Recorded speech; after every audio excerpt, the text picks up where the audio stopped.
তিনিচুকীয়া জিলাত প্ৰায়বোৰ স্থানত হাতী আৰু মানুহৰ সংঘাত নতুন কথা নহয়। বনাঞ্চলসমূহৰ একাংশই বনৰীয়া হাতীয়ে বিভিন্ন সময়ত খেতিকে আদি কৰি মানুহৰ প্ৰাণো কাঢ়ি নিছে।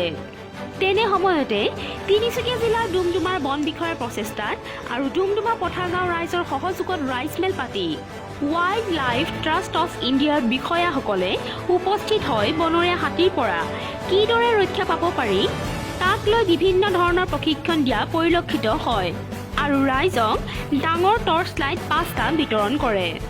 কালাপৰ পৰা সুদীপ দাসৰ ৰিপৰ্ট এনি টুডে। আজি আমি উপস্থিত আছো পথাৰগাঁও ডুমডুমাৰ তাত যি ৰাইজ মেল হেৰি কৰা হৈছে, আহ্বান কৰা হৈছে। আমি তেওঁলোকক কৈ জনাইছো।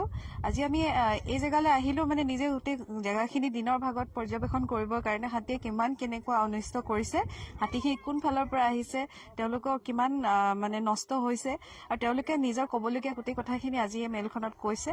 আৰু আমিও যিমান পাৰো তেওঁলোকক আশ্বাস দিছো যে আমি পৰৱৰ্তী সময়ত মানে আমি আৰু বেলেগ আঁচনি লৈ মেলি আমি তেওঁলোকক আৰু সহায় কৰিব পাৰোঁ যাতে।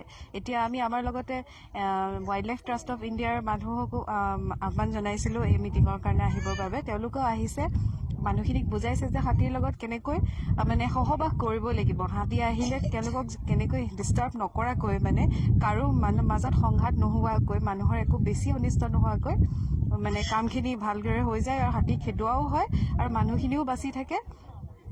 তেওঁলোকক মানে তেনেকৈ সহবাসৰ কথাখিনি ভালদৰে বুজোৱা হৈছে আৰু কেইটামান তেওঁলোকৰ সুবিধাৰ বাবে আমি কমিটিক টৰ্চ লাইট ব্যৱস্থা কৰি দিছোঁ যাতে তেওঁলোকে আগন্তুক সময়ত আমি দিয়া টৰ্চ লাইটৰে ৰখি নাথাকি এতিয়াৰ পৰাই মানে প্ৰস্তুত হৈ থাকিব পাৰে।